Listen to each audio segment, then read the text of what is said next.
tutuuse wano? Mpulidde nga buli kaseera waliwo omulanga gwa Karamoja. Neera mbadde ng'omutima gwange guyayaanira Karamoja. Neera nga buli kyenkola kyonna ndowooza ku Karamoja. Naye Katonda olw'omukisa omulungi guno gwatuwadde ng'ayitidde mu Pastor Kayanja, ng'ate naye mukwano gwange y'omu ku bapasita bange, nensalawo nange mbeeko ettoffaali lyengatta ku Karamoja. Neera nkubiriza buli munnayuganda yonna gy'ali twegatteko ku lutalo lw'e Karamoja. Ate si Karamoja yokka, waliyo n'abalala abafa enjala. Woba oyina ky'oyina wa atakola ki atayina. Woba oyina ky'oyina, mulimu abafiira enjala nga bali mu kibuga wano, neighborwo. Waliwo etteeka erigamba yagala neighborwo nga we weeyagala.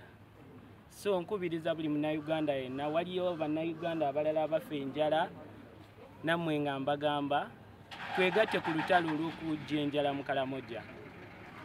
Twegatte ku lutalo olw'okujja enjala mu Karamoja. Today I've been following Pastor Kayanja on Miracle Center TV, that is channel 44, and I've been part of whatever that has been happening. I'm so happy that he gave us an opportunity to give to the people of Karamoja. It is our mandate to give to the people of Karamoja. Even it is your mandate to give your brother, as the Bible says, that love your neighbor as you love yourself. So, following the biblical saying, I've loved my neighbor by giving and donating what I had. I can't say it was much, but that's what I could.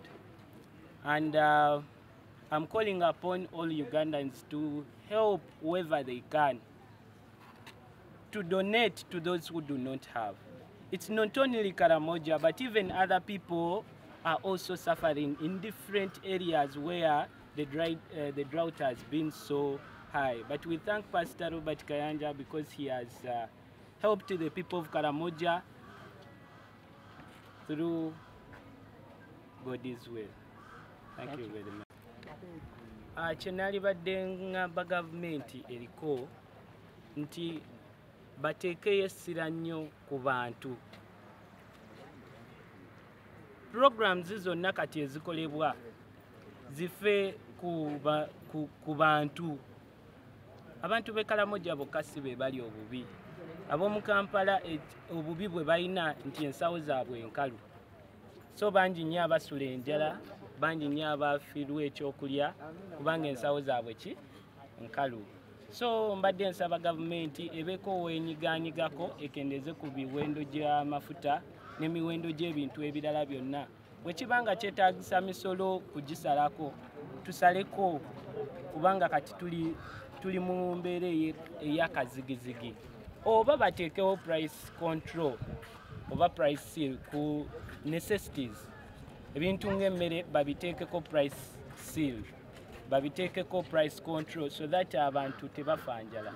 Kati eky'e Karamoja, Minister wa Karamoja ne His Excellency the President of Uganda currently mukikoleko, nammwe ab'opposition bannange twegatte ku nsonga y'e Karamoja. Ebya politics yes tumukola naye twegatte. Mukulu Bobi Wine, mukulu Kizza Besigye, mukulu mwenna gye muli twegatte, bavubuka bannange twegatte ku nsonga ya Karamoja. Ate sinna Karamoja yonna, kino kye nsaba Abannayuganda yonna gy'oli yamba neighbor akuli okumpi. Babuuzeeko, obabuuzeeko neighbor wasiibye otya, si kumuyitako buyisi. Ojja kulaba omusajja nga ng'akugwako awo ng'enjala emututte. Bangi nnyo abafudde ku lw'enjala lwakubanga tebirabika. So gavumenti mufeeyo eri abantu nga we mwakola mu COVID, mulabe ng'abantu abatalina mwasirizi mubayamba. Ne bajeti ya Karamoja mugiyise nga bukyali, abantu b'e Karamoja baleme kufa njala.